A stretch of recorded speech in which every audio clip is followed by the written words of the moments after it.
Bueno, ahora sí, buenos días a todos y todas. Mi nombre es María Fernanda Torres. Bueno, pues yo tengo que sustentar mi ponencia, que es como un resultado de mi monografía, la cual sustenté para obtener el título de abogada en la gloriosa Universidad Pública, Universidad Colegio Mayor de Cundinamarca. Bueno, el título de mi ponencia como tal cambió un poquito por temas de metodológicos, pero como tal, pues están en evidencia en la pantalla, que pues denomina contribuciones en la redefinición del derecho a la participación política. Un análisis de las experiencias de las mujeres comuneras en las zonas urbanas de Bogotá a partir de la firma del Acuerdo de Paz 2017 y 2022. ¿Puedes pasar? Aquí hay que hacer algo importante y es que lo que se denomina mujeres comuneras son las mismas mujeres farianas. Solo que a partir del acuerdo de paz, como decía mi compañera, nace un partido que se llama y se denomina Comunes, lo cual a partir de una resignificación a la lucha comunera que se ha dado en Colombia, pues vienen a significar ese nombre y apropiárselo en términos de mujeres comuneras. Antes de empezar, y pues ya que ellos no pueden estar aquí, yo hice mi trabajo de campo con mujeres que hacen parte del Partido Comunes, que integran la Comisión de Género, y pues me gustaría agradecerles porque gracias a ellas, si bien no están acá, pues este trabajo es fruto. Entonces, la pregunta problema a la formulación de mi tesis o de mi monografía es cuál es la contribución de las mujeres comuneras en las zonas urbanas de Bogotá que han hecho con pretensión de redefinir la participación política. ¿Puedes cambiarlo? Como objetivo general, tenemos el determinar las contribuciones en las formas de redefinir la participación política de las mujeres comuneras en las zonas urbanas de Bogotá. Y aquí nos planteamos tres objetivos específicos que van a desarrollarse pues, en la ponencia, pero también sobre todo en los tres capítulos que yo planteé. Entonces, examinar las formas tradicionales de participación política que han dado las mujeres y las contribuciones en el derecho a resistir desde una nueva forma de ver la participación política. El segundo es describir las características de las mujeres comuneras y su feminismo insurgente desde las formas de participación. Y el tercero es analizar el enfoque de género que plantea el Acuerdo de Paz como una garantía constitucional para la materialización del derecho a la participación política de las mujeres comuneras. Entonces, el marco teórico consiste en tres elementos importantes. El primero es mujeres, justicia, víctimas y memoria. El segundo es sujetos políticas que marcan la historia. Y el tercero lo tenemos como redefinir la participación política desde las mujeres comuneras, la cual se puede desarrollar en lo largo de la ponencia. Entonces, como para dar un tema de contexto y la importancia de ver esa historia que tienen las mujeres comuneras, pero también las luchas de vindicaciones y reivindicaciones que han dado las mujeres colombianas a lo largo de la historia, lo importante es partir diciendo que Colombia es un país sobre todo agroindustrial. Es decir, que su mayor base es el tema de la ganadería y la agricultura. Entonces, a lo largo de la historia colombiana se ha marcado por temas de violencia y conflictos armados y políticos, sociales y culturales, lo cual ha dejado como que las luchas se generen en términos de colectividad. Es decir, que tanto mujeres como hombres y disidencias sexuales han generado luchas con el fin, por ejemplo, de tener acceso a la tierra, con el fin de generar y hacerle frente a la marginalización, a la discriminación, a temas o fenómenos que se generan a partir del capitalismo, el colonialismo, el racismo, entre otros problemas estructurales que se dan. Esto ha marcado que muchas de las mujeres que han dado estos grandes hitos sean invisibilizadas por la historia. Entonces, vemos que la lucha de las mujeres a partir de estos fenómenos sociales que se tienen en Colombia, pues queden un poquito atrás en el sentido de que, por ejemplo, el voto se da en 1957, mucho después de que en otros países latinoamericanos, pero nace a partir de que las primeras luchas que se dan en Colombia se dan a partir de la tierra. ¿Puedes cambiarlo un poquito? Bajarlo. Eso. Entonces, voy a decir como cuáles han sido más o menos los grandes hitos a nivel de reivindicaciones y vindicaciones que han dado las mujeres a nivel colombiano. Entonces, tenemos que, como les comentaba, la lucha principal nace a partir de la tierra. Las mujeres, a lo largo de la historia, no hemos tenido el acceso a la tierra, y si lo hemos tenido, ha sido bastante difícil adquirirlo, lo que ha dado lugar a que la primera lucha que se da y que se enmarcan las mujeres es con el indígena Tintilame, que más o menos participan 1000 mujeres indígenas por el derecho a la tierra, sobre todo en el sur del Tolima. Otras de las características que también marcan la lucha de las mujeres a nivel de las vindicaciones y reivindicaciones de sus derechos es que no es lo mismo la lucha de las mujeres rurales a la lucha de las mujeres urbanas. Como observamos, las mujeres rurales se enfocan más en el tema del cuidado y sobre todo el tema de la tierra, mientras que las mujeres urbanas se enfocan, pues, por su desarrollo, un poco más hacia el tema de la educación y temas de derechos laborales. Entonces vemos que si bien después de la gran lucha agraria, también se denomina como una lucha educativa por el derecho al acceso a la educación, pero vemos algo muy interesante dentro que encontré, y es que la mayoría de esta lucha educativa empieza a través de la prensa escrita, en donde las mujeres que pues ya tenían como el tema de escribir, pues empezaban a hacer prensa escrita, enseñando a las otras mujeres a leer y trayendo ideas feministas de otros lados del mundo hacia aquí. Otro importante es que la mayoría de las mujeres tienden a subvertir espacios que originariamente están hechos para las mujeres en temas de cuidado y que pues generan un rol de género, ¿no? Como temas de la iglesia. En la iglesia habían como concentraciones de mujeres que eran específicamente para el tema de cuidado, donde enseñaban cómo se debería ser mujer, pero ellas lo utilizaban y lo subvertían enseñándole a otras mujeres a escribir, a leer y a formar ideas frente a la liberación de la mujer en términos de la lucha educativa. Algo en común que tienen las dos luchas es la lucha laboral, y es que tanto en lo rural como en lo urbano, si bien son diferentes industrias, ambas luchan por temas laborales y importantes, porque en Colombia, por ejemplo, se luchaba por ir al trabajo con zapatos. Entonces, pues las mujeres no tenían como el derecho de ir con zapatos cómodos como las zapatatas, sino les tocaba como mirar zapatos extremadamente incómodos o simplemente no podían llevar zapatos. Otras de las luchas también laborales que se dan es en temas de, en Colombia es muy famoso el tema de la arepa. Entonces, en las industrias areperas se generaban grandes temperaturas y no se les brindaba las diferentes condiciones sociales para que ellas pudieran pues no enfermarse al cambio de clima, y sobre todo temas de cuidado, porque no les, o sea, eran jornadas extremadamente intensivas y no les daban ni siquiera permisos para los cuidados que necesitaban sus propios hijos. Y estas luchas laborales sean temas sindicales, en donde las mujeres dentro de las posiciones sindicales, como puestos directivos, logran debatir puestos directivos dentro de los sindicales, y uno de ellos es muy conocido como la flor del trabajo, en donde una mujer dentro de cada región de Colombia debía estar dentro de un puesto directivo.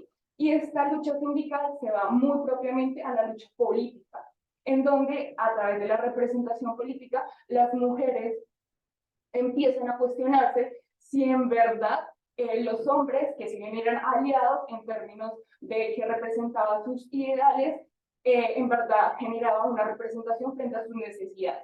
La cuestión es que, por ejemplo, en Colombia se da el derecho a obtener y acceder a cargos públicos antes de ser reconocidas ciudadanas. Entonces, lo que se da es que las mujeres empiezan ahora sí a debatirse la representación política en cuestiones institucionales. Y esto genera a que en 1952 las mujeres tengan el acceso al voto y también, como comentaba antes, obtener y ser representadas en espacios de representación pública, pero también en puestos del Estado. ¿Puedes subirla? ¿Perdón? Gracias.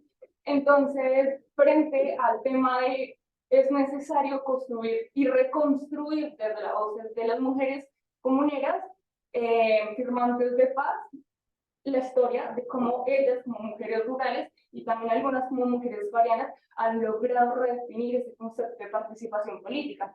Entonces tenemos que al comienzo, en el origen de las FARC, que se da más o menos en el Davis, en el sur del Tolima, con la operación Marquetalia, se observa que sus labores eran propiamente de cuidado, es decir, temas de cuidado de los viejitos, de los ancianos, cuidado de los niños, la cocina, que lo denominan cacha, y otras cuestiones de roles de género que define la sociedad. Pero más o menos se da como después de muchos acuerdos de paz fallidos, e incluso las FARC se denominan como una guerrilla comunista, y a partir del gobierno que marca una guerra contracomunista, empiezan a haber grupos adversos y subversivos como los 30, que era comandado por Manuel Marulanda Vélez, en donde habían 3 mujeres dentro de estos 30, en donde ellas se encargaban de generar las operaciones, ver dónde estaba el ejército y sobre todo sacar créditos ganaderos para generar su sustento. Después era el tema de la operación Marquetalia, Río Chiquito, en donde se crean las FARC, y había mujeres, como les comentaba, que tenían el tema de cuidado, pero en la cuarta conferencia, si bien había mujeres antes, se denominan propiamente combatientes. Y esto es un hito importante porque solo se denominaba combatientes los hombres. Y aquí las mujeres empiezan a tener un rol activo dentro de la organización político-militar. Después viene la séptima conferencia, en donde, si a pesar de que la sociedad colombiana ha tenido roles divididos, como la mujer en lo privado y el hombre en lo público, aquí se da una igualdad de derechos. Tanto mujeres como hombres tienen las mismas capacidades, pueden ejercer cargos altos dentro de la organización, también pueden tener los mismos mismos derechos frente a la educación, y se distribuían los roles de género. Es decir, tanto hombres y mujeres se encargaban de las labores de la cocina, de las labores del cuidado, pues del campamento. Después viene la octava conferencia, que es bien importante porque se denomina sujetos revolucionarios políticas. Y aquí ingresan mujeres, no tanto de lo rural, sino más mujeres urbanas que se identifican con los ideales de las FARC, para culminar con 2 diálogos importantes, que son los diálogos del Caguán, en donde se resalta más que todo la figura de Mariana Páez, que llega a tener un alto mando dentro del secretariado, y ella es la encargada de ver cómo es la situación de las mujeres en la guerra. Y después después de la constitución política, que genera la participación política como derecho, y en específico hace un énfasis de una discriminación positiva, que es una acción positiva, a las mujeres, donde el Estado les debe garantizar más el derecho y velar porque se respalde el derecho de participación política de las mujeres.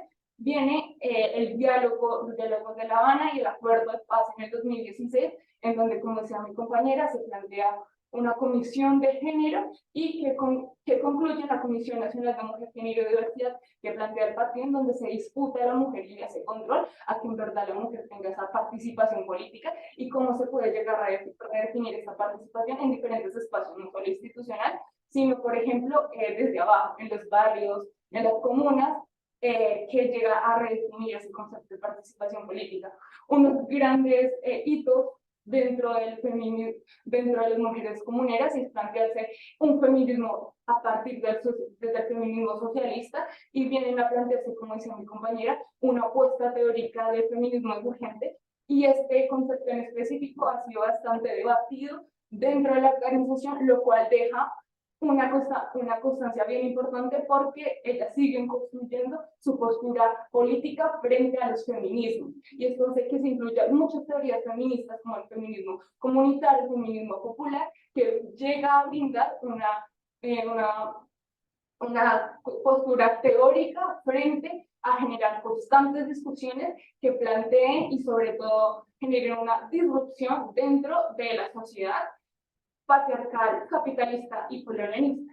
Pero, ok, baja. Baja.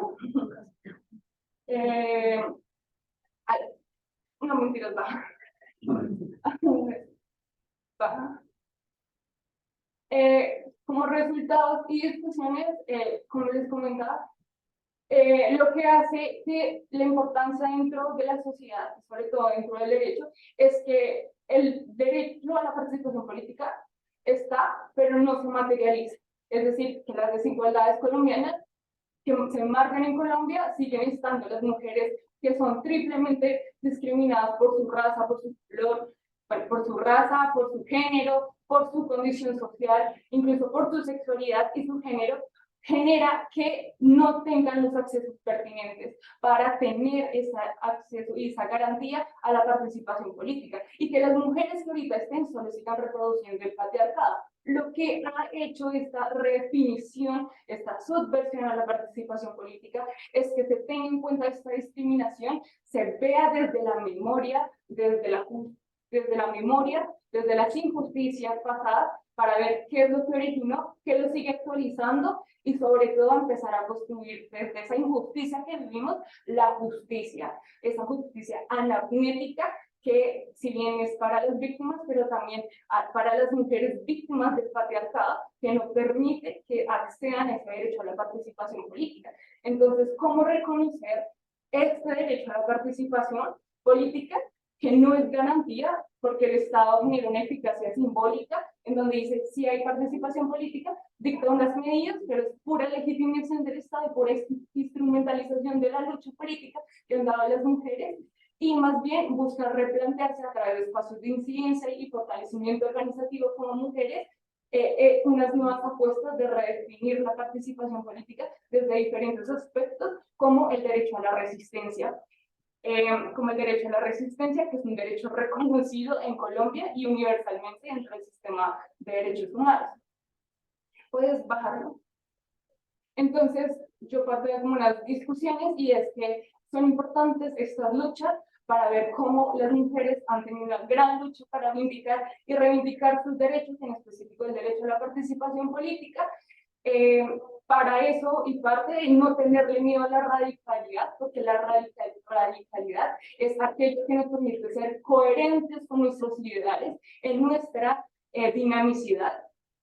Y lo último es que tener en cuenta que estas sociedades son dinámicas y cambiantes, y en específico en Colombia el conflicto armado que se vive en 50 años no es el mismo que se está viviendo ahorita, y lo que deja es que hay que tener en cuenta todas esas luchas pequeñitas que sean en lo micro para llegar a lo macro y generar una verdadera redefinición de esa participación política. ¿Puedes cambiarlo? Para eso es, como les decía, es importante generar una incidencia política desde las organizaciones para poder incidir dentro de las políticas del Estado, para generar que en verdad esa eficacia simbólica no sea una legitimidad de un Estado patriarcal, sino que en verdad sea una verdadera transformación de ese derecho a la participación política y en general de todos los derechos, que sea un Estado no patriarcal, sea un Estado antipatriarcal, anticapitalista, anticolonialista y antifascista. Y ya, por último, termino con esta frase de Rosa Luxemburgo.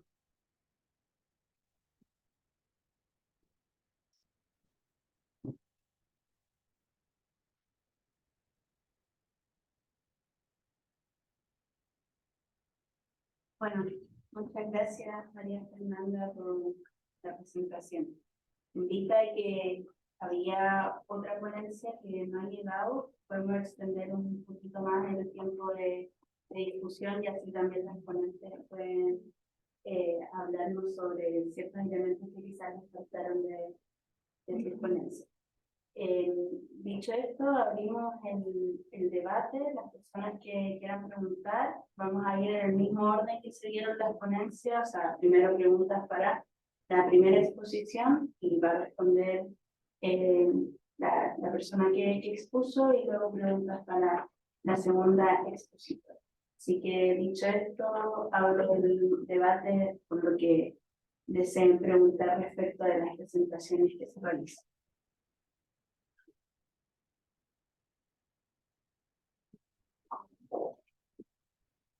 Digamos que me parece muy interesante como resaltar cuál es la diversidad de las iniciativas de paz en este momento de parte de las mujeres firmantes de paz. Quisiera saber si contemplaste la heterogeneidad de este sujeto político. O sea, digamos, no todas las firmantes de paz en este momento se reconocen dentro del Partido Comunes. De hecho, hay unas tensiones significativas que tienen que ver con cómo entienden el feminismo insurgente, entre otros factores. Entonces, quería saber cómo lo abordaste desde tu investigación, si se te presentó, cómo lo trabajaste. Sí, efectivamente existen unas tensiones, y esa también la razón por la cual yo no hablo, digamos, de compañeras, sino tal vez varianas, que es algo más a lo que ellas se acercan. Es muy importante esto que dices porque a propósito pues de lo del partido, de la participación política y de demás tensiones que existen, por ejemplo, en los contextos urbanos a veces uno como que de pronto hay un poco más es verdaderamente paz que el tema del partido comunes. Hay varias que no se identifican dentro del partido, hay iniciativas que no se identifican dentro del partido. Sin embargo, pues mi enfoque era las iniciativas de paz y como cuál era como su proceso para construir paz, cuáles son los obstáculos que han tenido para que sus iniciativas se desarrollen dentro del proceso de reincorporación. Entonces, digamos que esas cuestiones nunca las hubo porque yo nunca les pregunté como sobre el partido, nada, sino sobre ellas como iniciativas. Pero también, por supuesto, que hay muchas heterogeneidades dentro de las mismas iniciativas. De hecho, por eso quise como comparar los dos contextos. Claramente es una población muy heterogénea. Por supuesto, también, como decía, muchas han migrado a la ciudad, otras se quedaron en los ETCR, que son los espacios rurales. Entonces, esto también implica como unas diferencias, pero creo que en sí, ellas dentro de su trabajo y dentro de sus iniciativas, como decía, son como un espacio como de apoyo común, más que de pronto de que por supuesto sí las hay. Te quería preguntarte algo con respecto a esa sostenibilidad de las iniciativas, ¿cierto? Que es uno de los desafíos más potentes que mencionaste, y es si existen iniciativas como de cooperativas o de redes, ¿cierto? Como de promoción o de visibilización de las iniciativas. Tengo entendido que existe una cooperativa que se llama muchos temas. Entonces, ¿qué tanto, por ejemplo, otras redes como de emprendimiento social, de innovación social, se han vinculado a esa iniciativa, como han dicho, tanto ellas que eran parte de nuestra redes sociales, válido de sus espacios para visibilizar y sostener las iniciativas o los proyectos productivos? Bueno, pues en el común lo que pasa es que también, pues, como está tan ligado al partido, ahí eso sería como lo primero que diría, ¿no? Como ahí hay de pronto una atención de lo que me dicen que sí quieren acceder. Pero sí, de hecho, en una de las entrevistas juntadas por la paz nos decía que hay plataformas, de pronto, otras iniciativas más grandes, que por ejemplo se llama Memorias Colombia, otras varias que intentan como ser red, pero eso sigue faltando mucho en Colombia, como alguna plataforma que sea red de todas, incluso lo que les decía, ella nos decía, ¿por qué no la red de, no me acuerdo, es como Red Nacional de Confección de Combatientes, que es la que lidera Martín Batalla, creo que tiene otro nombre ahora, perdón, pero Martín, ella decía, sería bueno que pudieran integrarnos en nosotros, pero ¿qué pasa? Que por ejemplo ellos están, como les digo, en los ETCRs, hay unos que están muy aislados, entonces están en Tibú, ya que no tenemos ni señal ni nada, o sea, yo salgo pues para enviar las prendas, pero para reuniones pues es muy difícil. Entonces, como que en este momento tal vez no hay una gran red que pueda como ser ese apoyo para las iniciativas tan pequeñitas que hay. Yo diría que de lo que conozco, lo que más se acerca es Memorias Colombia, que es la que intenta como de pronto distribuir esos productos pequeños que hay en esas zonas, distribuirlos a nivel nacional, pero no hay una grande y tampoco que tenga la financiación suficiente para sostener ese tipo de, digamos, de gran red, porque lo que les digo, pues acceder a esa cantidad de ETCRs que hay es bien difícil, entonces no la hay, pero hay unas que se acercan y también las iniciativas, por supuesto, siempre también es su interés por lo general es lograr como, sí, visibilizarse, darse a conocer, que las ayuden, tener una red con otras mujeres, con otras iniciativas, si existe también la voluntad. De trabajar sobre todo con las que están los IPCR, como el urbano. Sí, Manifiesta es una iniciativa que es como mixta, por así decirlo, o sea, el taller de confección está en la parte rural, en el ETCR de Niconanza, pero como tal, la empresa, los despachos se hacen en Bogotá, entonces con ellas trabajamos ahí. Y también vimos las Manuelitas que están en Popayán, ellas también están en la ciudad, entonces ellas, de todas formas, lo que digo, como que aún siguen reclamando este tipo de redes y de apoyos, pero es mucho, se ve mucho más difícil en las que no tienen ningún apoyo en la ciudad, sino se desarrollan solo en un contexto rural. Gracias por la discusión. Quiero estar hablando un poco de lo que la teoría de los nuevos movimientos sociales llama la oportunidad política que tienen las acciones colectivas, y es básicamente preguntar, de acuerdo a tu evaluación de estos desafíos, de estas potencialidades que tienen las iniciativas y a esta oportunidad política que se presenta en el país, pues una evaluación de una relación entre el balance que hay ahora en el gobierno, si estos desafíos continúan o si ves alguna perspectiva de que los desafíos puedan disminuirse o por el contrario, pues van a seguir y no importa la existencia o no del gobierno, sino que es una estructura que es imposible de mover.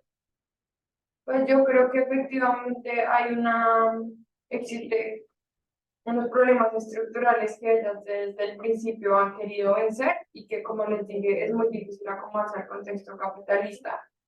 Es decir, que también estas desigualdades económicas son propias del contexto y no tanto de que llegue un gobierno, porque al final de pronto el gobierno petrolero va a poder cambiar todo el sistema económico, al menos como se desarrolla en el país. Entonces, este primer desafío económico sería muy difícil de lograrlo solo con este gobierno. Sin embargo, si se destinara tal vez más presupuesto a este tipo de iniciativas que no estén únicamente inscritas de pronto al partido o al común, pues lograría de pronto, al menos no superarse, pero sí un poco mejorar este tipo de dificultades económicas que tienen ahora a nivel cultural.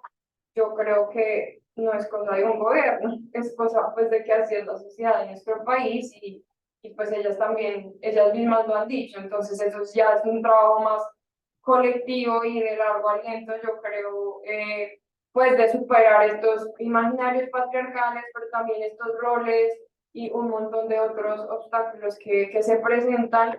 Y por último, a nivel social, yo sí creo que es un tema de implementación importante del acuerdo, porque como ya lo han mencionado en otras ponencias, esta brecha entre lo rural y lo urbano pues, se discutió muchísimo en La Habana, o sea, el acuerdo está planteado pues, para que eso mejore, pero pues también con la dificultad que existe en la implementación del acuerdo, pues creo que esto no ha mejorado por eso.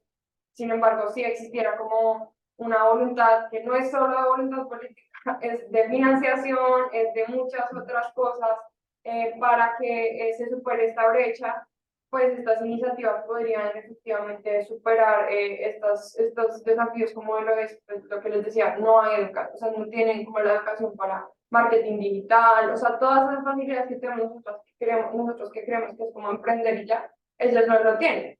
Entonces, este tipo de cosas se podrían superar si, no sé, llegar a la señal al ETCR, que para nosotros es algo muy común, pero allá no lo es. Y pues, ¿por qué no? O sea, eso hay que preguntarlo, como hay que hacer algo para eso, porque si no, pues seguimos estando en la comodidad de las ciudades y pues podemos apoyar a las iniciativas de la ciudad y está bien, pero las iniciativas que están muy lejos básicamente sobreviven. Entonces, yo creo que como un poco para responder, hay cosas que sí se pueden mejorar con implementación del acuerdo y con aumento de financiación, de capacitación y de apoyo, pero hay otras cosas que están en nuestra sociedad y que no solamente corresponde como a un gobierno, a un Estado, sino también a todos como sociedad vencer también estos imaginarios, estos roles y demás actitudes y violencias que tenemos interiorizadas para que esto mejore.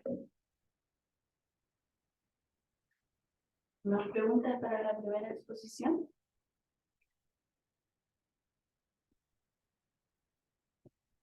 Ahora continuamos con la exposición de María Fernanda respecto a la participación política. No sé si tienen preguntas que me quieren realizar.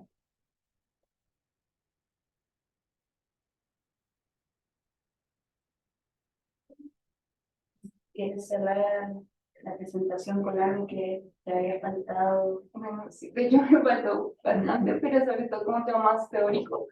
Y es que, pues, parte de estos conceptos como el subvertir, parten de una, si se quiere, apropiación bastante de la teoría feminista que ha llegado a redefinir y coger estos conceptos como subvertir a partir de un concepto muy importante que señala Judith Butler frente a la vulnerabilidad que tenemos las mujeres. Hay dos clases de vulnerabilidad: la vulnerabilidad originaria y la vulnerabilidad específica. La vulnerabilidad originaria la tenemos todas las personas por el hecho de ser sujetos y sujetas sociales, ¿sí? Entonces soy vulnerable porque, por ejemplo, tengo una relación con mi familia, pero un día que Dios me quiera fallezca uno de ellos, pues soy vulnerable a sentir el dolor por eso.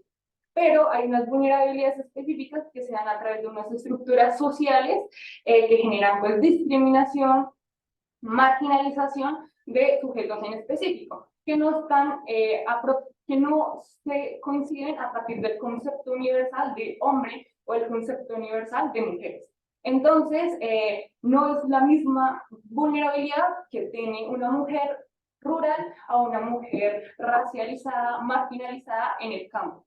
Entonces, ahí más o menos le llaman como después la interseccionalidad que se tiene, pero a partir de esta vulnerabilidad, Judith Butler, y sobre todo lo hace más en términos de la cuestión del género, ¿no? Y dice como que si bien las mujeres, y sobre todo las disidencias sexuales, tanto trans, bueno, todas las que se derivan, somos vulnerables, pero porque también hay un lenguaje permanente que indica que no estamos conforme a la norma, sí dentro de ese lenguaje hay la posibilidad de subvertir eso abyecto, eso marginal. Y a partir de subvertir, porque no es como alguna norma en específico, se puede llegar a generar esta verdadera liberación. Es decir, si una mujer trans racializada con solo hecho de existir genera una subversión a ese concepto de mujer, que no sé, el concepto de mujer que normalmente tiene es como, ¿es mujer? Sí, usted se identifica con su mismo sexo y con su mismo género, ¿sí? ¿Verdad? Si yo tengo mis genitales como identifica la norma mujer, pues soy mujer, ¿no? Pero si una persona o una mujer trans sobre el hecho de existir genera una subversión dentro de este concepto. Entonces, lo que yo quería concluir con ese tema de la vulnerabilidad es que también desde la vulnerabilidad que ha generado que las mujeres no podamos generar una verdadera garantía de la participación política, se pueda subvertir este concepto, como hablaba, desde las experiencias que tienen las mujeres farianas para redefinir, cambiar eso que nos tiene como norma. Entonces, a partir de eso, como que si bien tenemos el derecho a la resistencia que marca el Estado, como ese derecho a la resistencia nos puede llegar a subvertir otros derechos. Y eso se ha hecho en el derecho, en los derechos humanos constantemente. Por ejemplo, los derechos humanos principalmente nacen a partir de una disputa de un Estado liberal, ¿no? Pero cómo esos derechos, por ejemplo, nacen los derechos de los pueblos y viene a redefinir esa concepción de derechos universalmente planteada e incluso ver otros derechos, como el derecho de los pueblos, el derecho al buen vivir, que también se ha señalado en estos paneles, y es como surgen otros derechos que vienen, si se quiere, redefiniéndose, reivindicándose y vindicándose desde abajo. Sí, yo tengo una pregunta para las dos también, un poco más estructural respecto de ambos temas. Hablamos de conceptos como subvertir, de subversión, derecho a la resistencia, y también, por otra parte, hablamos de acuerdos sobre la paz. Entonces, ¿cómo ven ustedes en estas investigaciones que realizaron y también desde el trabajo que realizan como investigadoras? Porque la mayoría de las luchas que se han conseguido desde los grupos de especial vulnerabilidad, digamos, o los grupos que se han mantenido dentro de la resistencia, han sido luchas desde muchas veces la violencia para conseguir derechos, ¿no? ¿Cómo miran estos proyectos de no violencia, de diálogo sobre la paz para conseguir estos derechos que el fondo están planteando, por ejemplo, el derecho a participación y también para plantear estos desafíos con los que se encuentran mujeres comuneras, o sea, cómo dialogamos o cómo actuamos a través de proyectos de no violencia para conseguir estas reivindicaciones y estos procesos de participación. ¿Cómo lo ven ustedes y cómo lo ven también en estas investigaciones que han realizado? Pues yo creo que el tema, o sea, las iniciativas de paz, claro, de lo que están diciendo, ¿no? Pero cabe aclarar pues, que eran mujeres combatientes, entonces ellas nunca han dejado atrás sus luchas y ellas lo dejan siempre claro, y que siguen existiendo. Es decir, creo que han escuchado pues en otros lugares cómo a pesar de un proceso de reincorporación que se planteaba un acuerdo de paz, de que no hubiera más guerra, y hay un montón de firmantes de paz, de personas que firmaron la paz, de excombatientes que han sido asesinados, muchísimo, de iniciativas, líderes de iniciativas también han sido asesinados, ¿no? Entonces, claro que las iniciativas de paz son, yo lo leo así, son el claro ejemplo de repertorios de no violencia, que es nuestra definición, de hecho, actúan de diferentes formas, tienen como característica también intentar suplir necesidades de las comunidades en las que se ubican o resolución de conflictos y demás, son características pues propias de ellas, entonces para mí serían el ejemplo. Sin embargo, como decía, no se niega su pasado en ningún momento y queda claro como que sus luchas surgieron por algo y es por la extrema desigualdad, extrema violencia que existía hacia estas personas que tú mencionas vulnerables, que serían, no sé, bueno, diferentes grupos que hay en Colombia y diferentes personas. Entonces, yo pienso que el diálogo existe, sin embargo, el diálogo entre las dos posiciones existe, sin embargo, como siguen existiendo estos problemas de violencia estructural, de violencia también desde el Estado, de violencia estatal, de complicidad, de desapariciones y demás, que incluso vienen desde el Estado, creo que eso también lo ha dejado claro, pues es en ese momento como que de pronto las posiciones cambian, ¿no? Como las formas de lucha, por así decirlo. Pero yo considero que las iniciativas de paz son un muy buen ejemplo de eso y por eso deben ser también apoyados. Bueno, yo estoy de acuerdo con mi compañera Daniela y también sobre todo en énfasis en las organizaciones sociales que generan el movimiento social y popular, porque es la base que se tiene dentro de todas estas transformaciones, ¿no? Sobre todo el énfasis en las organizaciones sociales de mujeres víctimas del conflicto armado, de mujeres en general, y pues en este caso de mujeres comuneras o mujeres farianas firmantes de paz. La razón de esto y la importancia es, como lo indicaba, la incidencia política que pueden llegar a generar estas organizaciones para permitir una transformación de el estatus, si se quiere, dentro de las posibilidades. Creo que la mayor posibilidad de cambio la tienen las organizaciones a partir de esa incidencia que hacen tanto en cuestiones institucionales, pero sobre todo la incidencia que generan dentro de sus territorios y el territorio como un sujeto potencial de cambio. Entonces, a partir de esos fortalecimientos organizativos que se realizan diferentes, por ejemplo, tuve la oportunidad de participar con mujeres víctimas en el Magdalena, con 2 organizaciones, y el trabajo que ellas tienen frente a generar una transformación de sus realidades, por ejemplo, como le indicaba la compañera, a través de iniciativas que ellas generan una redefinición, esa cuestión de memoria, constantemente están trayendo su memoria en el conflicto armado, como mujeres víctimas, en este caso de desplazamiento forzado, y cómo a partir de una instancia puede llegar a redefinir esto que de pronto genera una revictimización, pero cómo puede llegar a generar una transformación para su realidad y para generar, como yo decía, a partir de esas injusticias vividas, poder en verdad construir la justicia, porque si bien nosotros no tenemos claro cuál es el concepto de justicia, sí tenemos claro y consciente cuáles son las injusticias vividas. Entonces, a partir de esas injusticias, en verdad, poder construir esa justicia, estos enfoques de transformación y sobre todo algo que decían al comienzo del Congreso, y es cómo construir esa justicia para llegar a construir paz. Bueno, con estas reflexiones damos por terminado este panel. Agradecemos a las expositoras por su valiosa presentación y también al público presente por la participación y atención que han puesto. Es muy interesante que podamos tener un espacio académico en donde posicionemos y visibilicemos conceptos como feminismo insurgente, que hablemos de derecho a resistencia, derecho a participación política de las mujeres y sobre todo que podamos visibilizar un contexto latinoamericano como el de Colombia. Así que les agradezco por las investigaciones, porque la verdad es que han sido súper interesantes y personalmente me llevo muchos aprendizajes respecto a las mismas. Así que con esto finalizamos y nuevamente muchas gracias por la participación.